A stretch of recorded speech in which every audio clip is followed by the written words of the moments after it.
back to reality here. So this is our fourth in the series of 5 Lenten series presentations. So it's Anne Morris tonight. We'll be talking about spirituality and the environment. So I've got a little biography on Anne here. So Anne was born in Montreal, grew up in an Anglican rectory on the South Shore community of Longueuil. Is that Longueuil? Okay. She graduated from McGill University in 1959 with a degree in music. Anne has been a long-time activist in education and advocacy for peace, social justice, and climate security. She served on a number of committees, including the Canadian Federation of University Women Peace and Security Committee, the Anglican Diocese of Calgary Peace and Justice Committee. Anne lived for 33 years in Lethbridge. We won't hold that against you for living in Alberta. taught piano and voice, very talented pianist.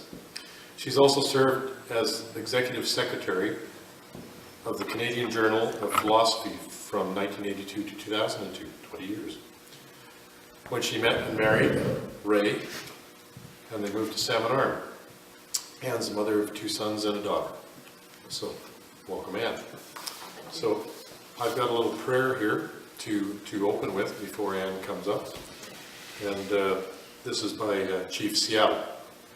So, it's called The Web of Life. Teach your children what we have taught our children, that the earth is our mother.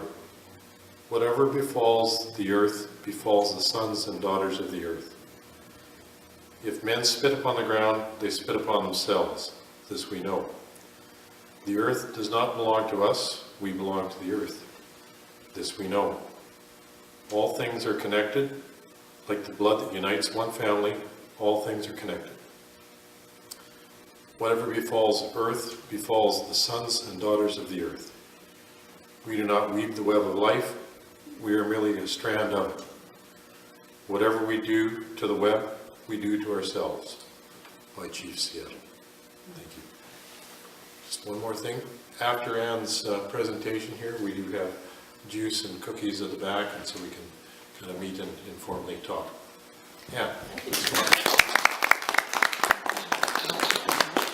Well, thank you very much for the invitation to be the presenter this evening.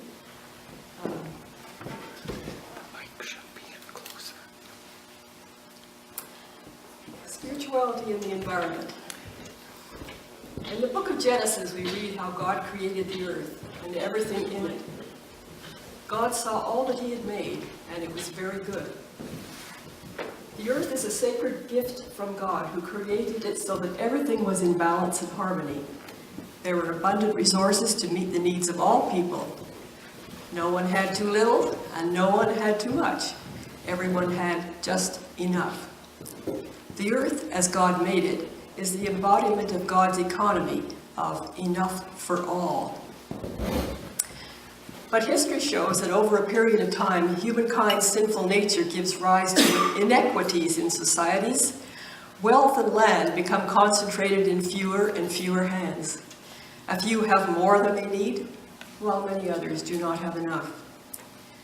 The ancient Hebrews recognized this, and they developed the concept of the Jubilee year, which was set forth in the book of Leviticus as one of the rules that the Israelites were to live by when they reached the Promised Land after escaping from Egypt. God instructed Moses that after every 49 years, the 50th year was to be declared a Jubilee year. Jubilee embodies 2 principles. 1, everything in creation, especially land and wealth, ultimately belongs to God. And 2, God's creation is abundant. There is enough for everyone's needs if the earth's resources are distributed equitably.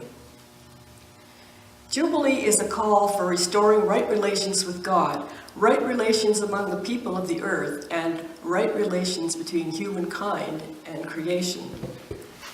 During Jubilee year, debts were to be cancelled. Those who would become indentured servants or slaves were to be given their freedom. Land was to be returned to its original owners who had lost it because they had fallen into debt, and all of the land was to be given rest. That is, no crops were to be planted that year in order for the land to regain its fertility. But that wasn't all. The indentured servants or slaves who had been set free were to be given resources, that is, wealth, so that they could make a new beginning. Redistribution of wealth and renewal of the earth's fertility were seen as necessary in order to restore the sacred balance within creation and to reestablish God's economy of enough for all. The concept of enough is embodied in the Lord's Prayer when we say, "Give us this day our daily bread." We ask God for food only for today. This concept is also embodied in God's injunction against hoarding. When the Israelites were journeying from Egypt to the Promised Land, they were told to gather manna enough only for the day. And those who tried to hoard more than they could use in a day discovered on the following day that it was full of maggots and was inedible. In our time, God's creation is crying out for jubilee as the gap between rich and poor widens and ecological destruction continues to worsen. In the decade after the end of the Cold War, there was some progress toward the restoration of God's economy of enough for all. Worldwide military spending was reduced, and more money became available for strengthening public programs and meeting human needs. In the year 2000, the governments of the 8 wealthiest nations in the world said they were going to do something about world poverty. In what was seen as a breakthrough, they agreed to a set of 8 targeted goals called the Millennium Development Goals, which were to be achieved by 2015, this year. 1 year later, on September the 11th, 2001, the Twin Towers in New York were attacked, the war in Afghanistan began, then the war in Iraq, and the global war on terror. World military spending spiraled. It now stands at $1.75 trillion US annually, which amounts to $4.6 billion a day. Annual spending on nuclear weapons alone is estimated at $105 billion US. That's 300 million a day. Yet, 790 million people in the world go to bed hungry every night, and 22,000 children die each day due to poverty. The international aid organization Oxfam reports that for the vast majority of people on the planet, economic inequality in their country is worse now than it was 30 years ago. Globally, we've entered an era of what's termed extreme inequality, with 1.1 billion people living on less than $2 a day. The impact is worst for the poorest among us, but it affects us all, really, because extreme inequality stifles economic development, it keeps some families poor for generations, and it exacerbates gender inequality, and it fuels crime and violent conflict. Extreme poverty is not only a deprivation of economic or material resources, but also a violation of human dignity and human rights.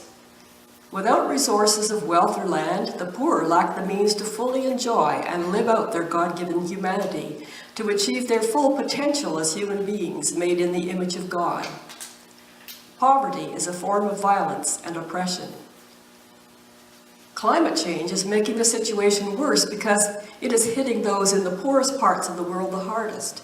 A pattern of more frequent, more erratic, and more extreme weather events is already affecting millions.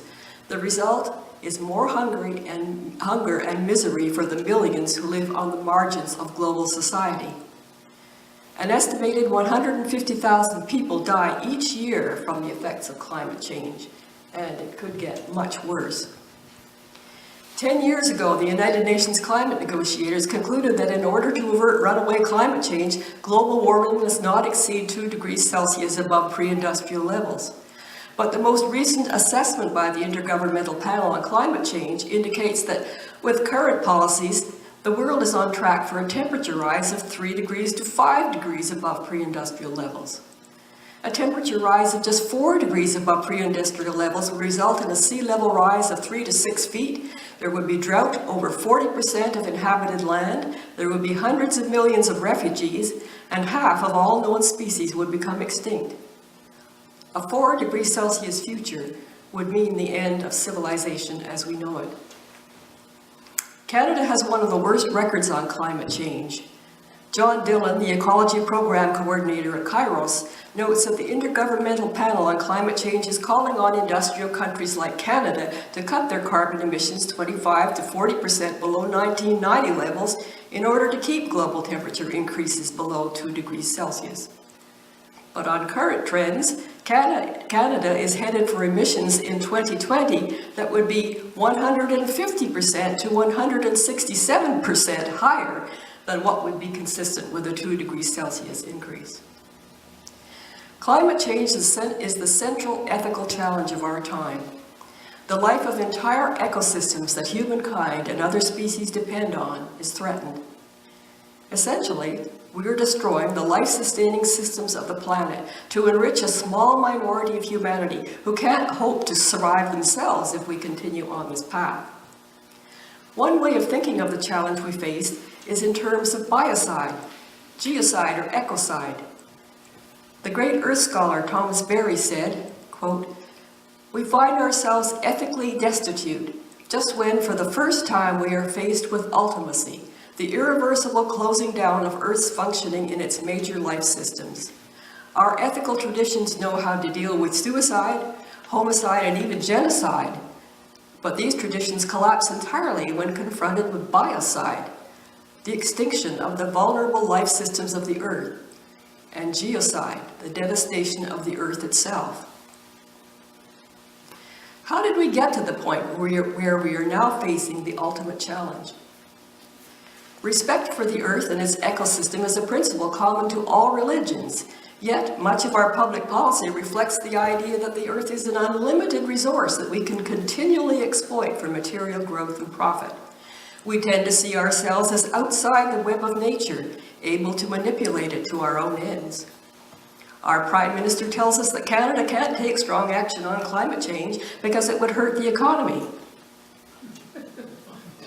But the economy is an inseparable part of the Earth's biosphere. In fact, the word economy comes from the Greek word oikonomikos, which means the care of the household being our Earth. Now, the engine that's driving our world toward climate catastrophe is unfettered capitalism and neoliberal economic theory.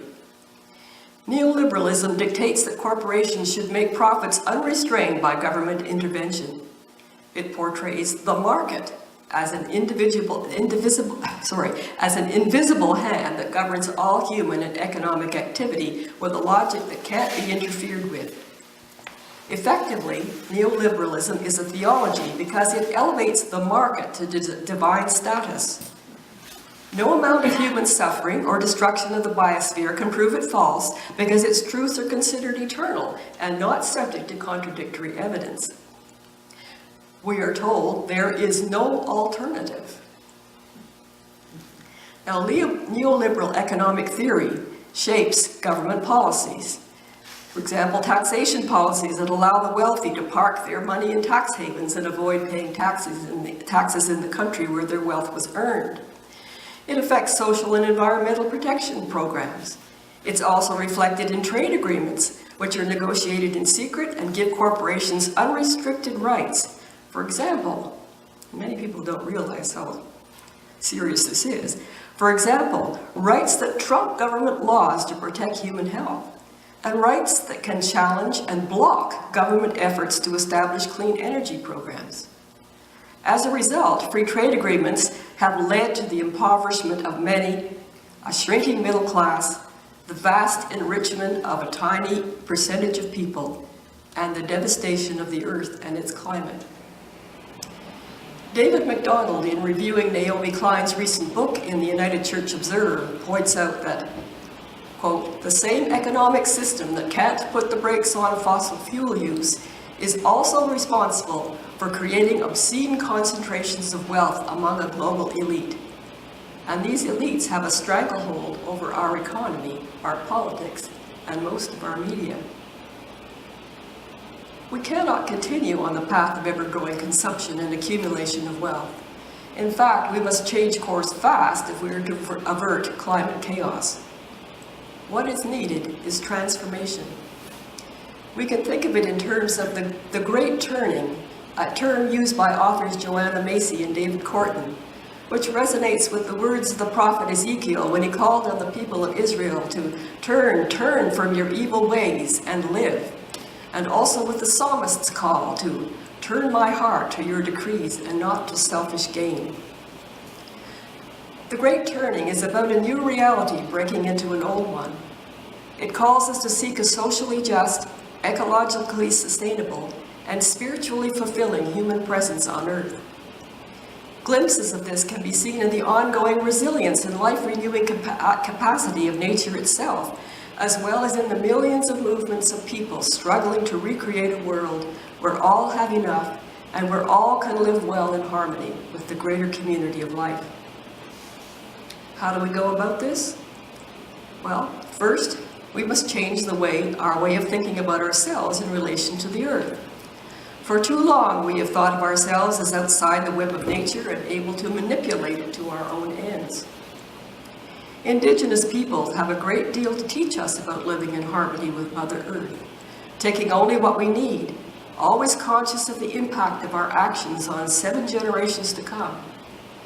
This ancestral wisdom provides a vision of genuinely sustainable societies where people care for one another, engage in creative work, and deepen their spiritual lives while sharing in the Creator's gifts of clean air, water, and nutritious food. Indigenous wisdom also embodies the belief that the well-being of humankind depends on the well-being of the whole creation, and thus we're all interdependent. And I echo the prayer that was said earlier. First Nations Chief Seattle expressed this well when he said, "All things are connected. Whatever befalls the earth, befalls the sons and daughters of the earth. We didn't weave the web of life. We are merely a strand in it. Whatever we do to the web, we do to ourselves." The second and equally important task that we must undertake is to actively seek justice.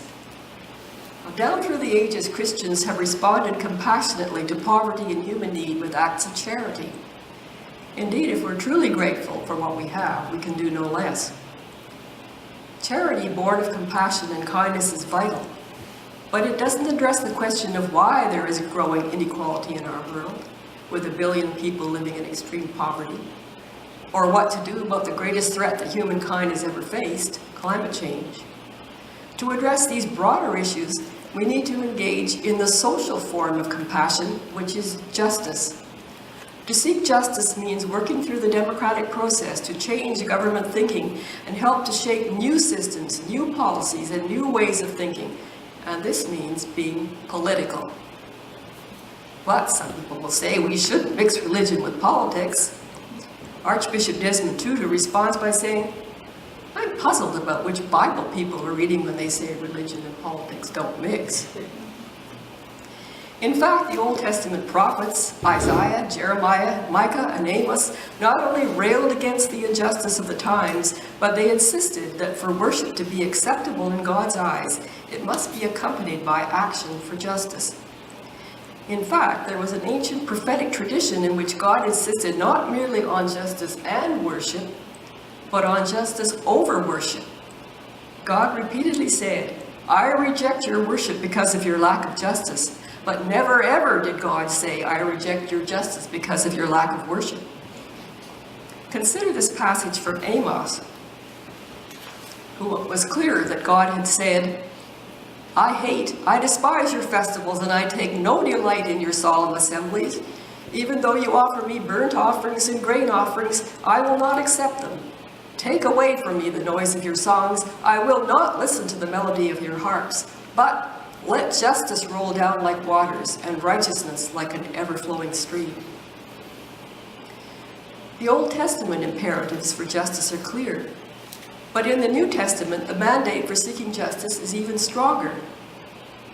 In Luke's Gospel, Jesus announced his ministry by reading from the prophecy of Isaiah, saying, "The Spirit of the Lord is upon me, because he has anointed me to preach good news to the poor, to proclaim freedom for the prisoners and recovery of sight to the blind, to release the oppressed, and to proclaim the year of the Lord's favor."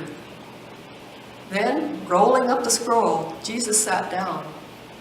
With the eyes of everyone in the synagogue on him, he said, "Today, this scripture is fulfilled in your hearing." Good news to the poor, freedom for prisoners, release of the oppressed, the year of the Lord's favor. Jesus was announcing an era of jubilee in which the distortions and inequities that had crept into society were to be eliminated and God's economy of enough for all reestablished. But he was saying much more than that when he announced, "Today this scripture is fulfilled in your hearing."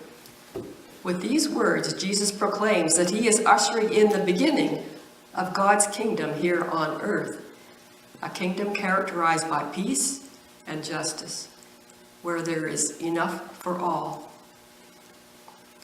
How did Jesus go about this? We know he associated mostly with the poor and performed many acts of healing born of compassion for the sick and grieving. But he also challenged rules and customs that emphasized ritual purity over compassion and human well-being. He challenged the patriarchy that denied women their right to participate meaningfully in society. He challenged Jewish discrimination against Gentiles by teaching that Jews and Gentiles were equal in God's love. And most importantly, Jesus challenged and resisted the violent domination system of the Roman Empire in which the Jewish king and the chief priests and scribes and elders of the temple in Jerusalem were active participants. A word of explanation from Marcus Borg last week. This is one of 2 copies which you have in your church library. I really recommend it.